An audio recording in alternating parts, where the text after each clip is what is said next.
Hello, quilt people. How are you? I'm doing really great. I just want to do a little catch-up life video in terms of where I am, what I'm doing now. I know it's been a while, but I am still alive. I am still sewing up a storm. I am still making lots of projects. I do have an Etsy shop now that sells a lot of my quilts and patterns and things like that. So if you want to check that out, the name of the shop on Etsy is The Quilting Cowboy. Of course, I still have quiltingcowboy.com and my YouTube channel here, where you can see all my videos. I am going to start doing a few more things because I am still actively sewing and still doing all of this, and so maybe I can bring some of you along on the fun journey to learn how to do projects like this. I do have, like I said, a whole bunch of quilts for sale on there. Let me just show you a couple of them real quick. This is my Starbright Nights pattern done in my fabrics that I did for Gala. And so that is certainly available. It's a really fun, it is paper piecing. So if you want that pattern, it is available on my Etsy shop. This quilt is also available for sale. This one is kind of koi themed. Some of the quilting is little koi fish, and some of the fabrics has koi on it, so as well. I don't know the name of this pattern. It was a class I took, and I love the way that the project came out. But anyways, that's for sale as well. A little mini trunk show, which, by the way, I can do. If your guild is looking for a speaker or whatever, just let me know. quiltingcowboy@gmail.com. Super fun because I found this fabric from the 60s that is super cool. It's all pool themed. So it has like girls like lounging by the pool, and it has like little, pool huts and palm trees and everything else like that. So that's a really super fun one. It's got some vintage fabric in it. That one's for sale as well. This is a fun little sampler that I made. So I wanted to explore stripes and kind of different ways to play with stripes. And so I kind of, made some of them into these, I made them all into hexagons, playing with a very different direction that you can put the stripe, right? It's kind of fun.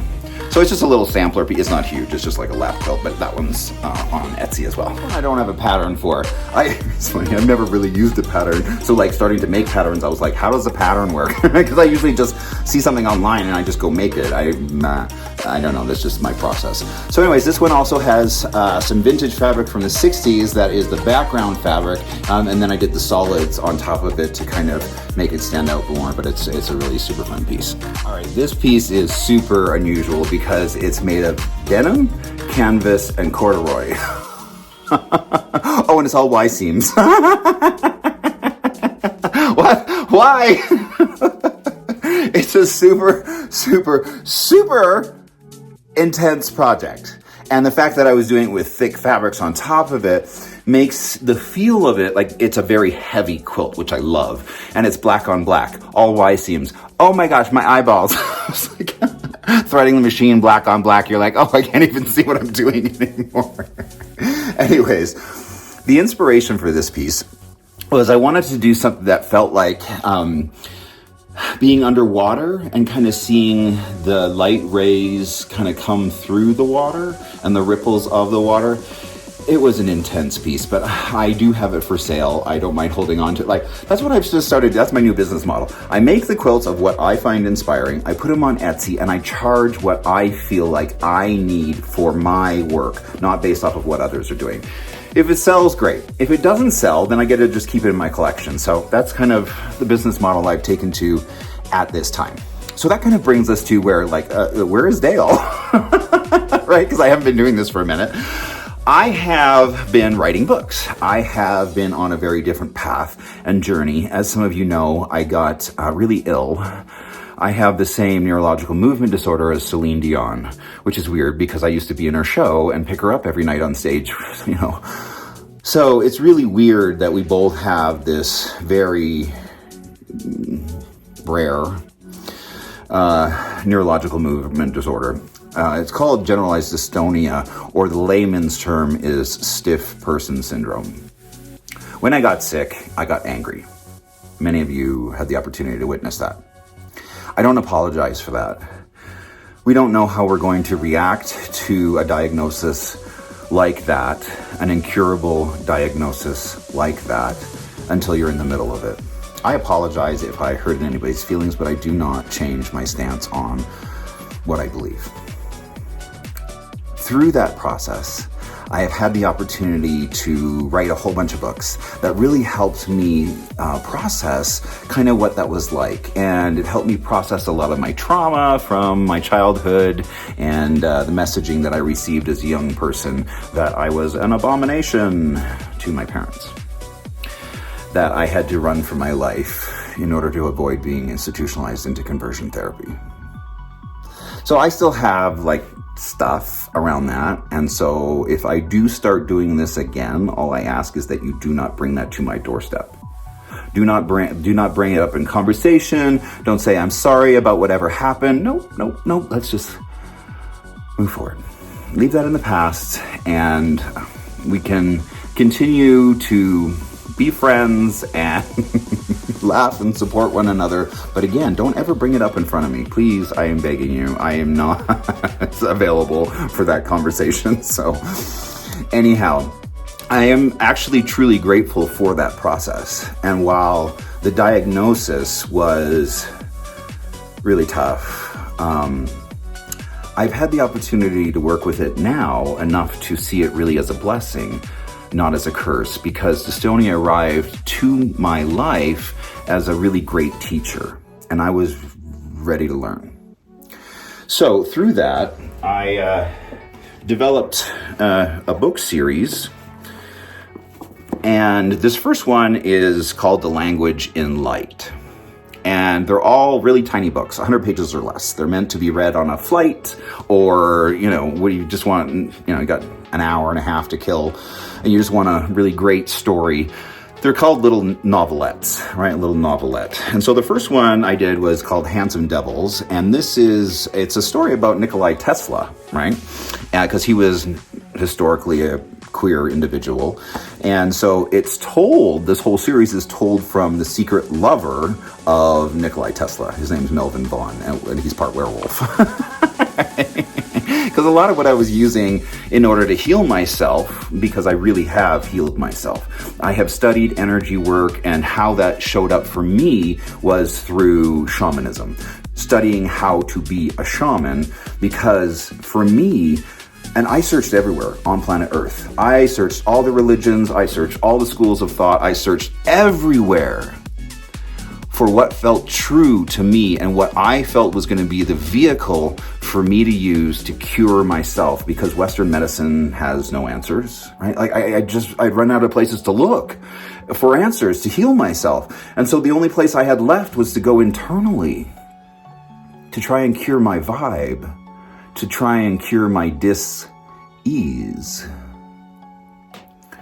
So book one, Handsome Devils, is just kind of the setting of the stage in 1886, pre-Nazi Austria, right, which is when Tesla left Austria for America. It's part historical fiction. It's really a fun story. In the second book, right, Melvin ends up with all of these kids that he has to rescue from conversion therapy, because that's when, in 1886, was the first year that the term conversion therapy was ever coined.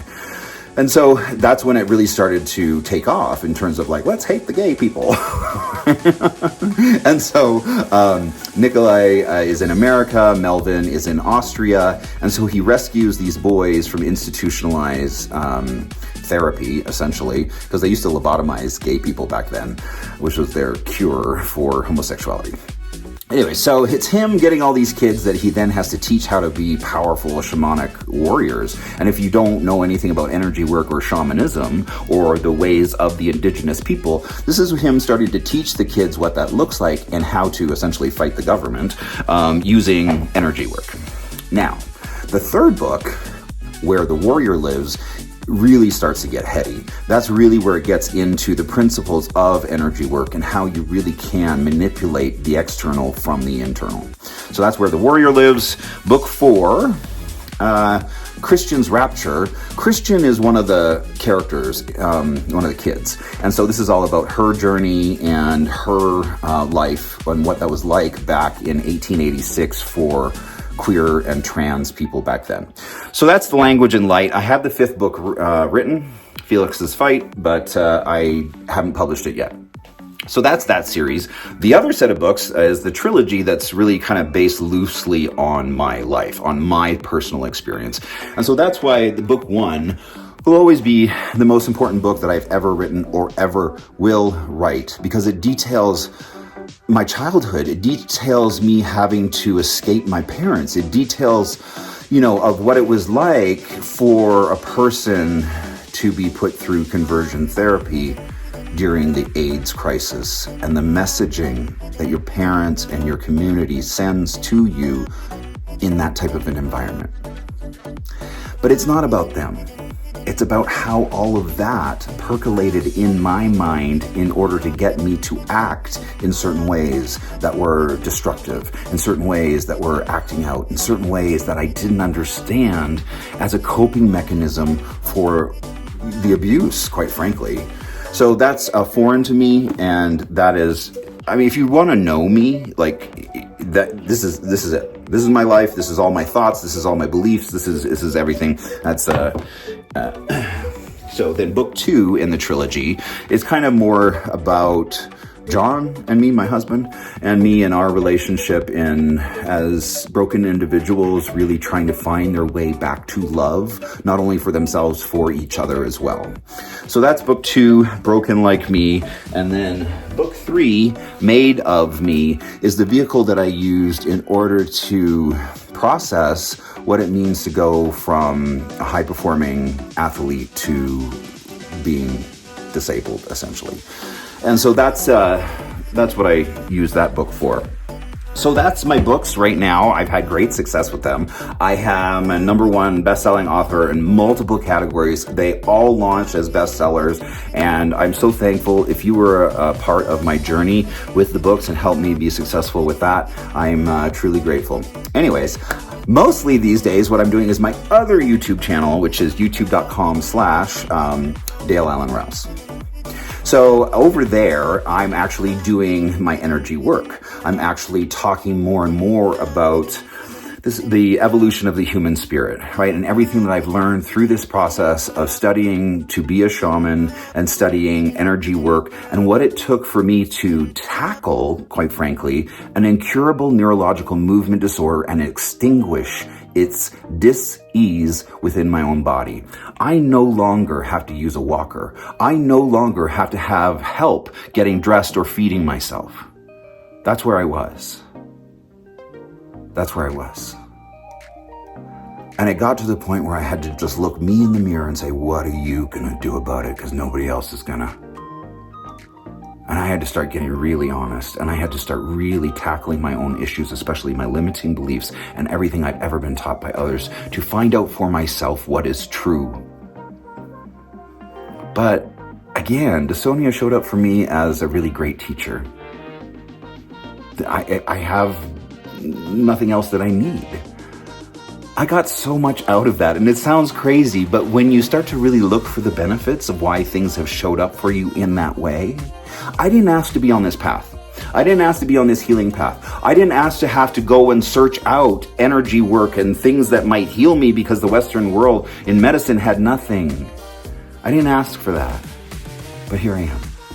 So, moving forward, I am going to do a few videos here. I'm going to show you, bringing you along on the journey of kind of like what I'm working on and all the joy and everything in quilting that I have for you. And I hope that you have some joy for me in return. Like I said, if you want me to be a speaker, I'm happy to do that. Happy to do trunk shows, quilt shows, whatever opportunity you might have. I certainly welcome that as well. That's where we are today. I hope that you're doing great. I am so happy to be here, be with you. Maybe we can all share some more laughs and enjoy some sewing and quilting projects. I'm excited to bring you along on the journey. So that's where we are today, and I will see you soon. All right, bye.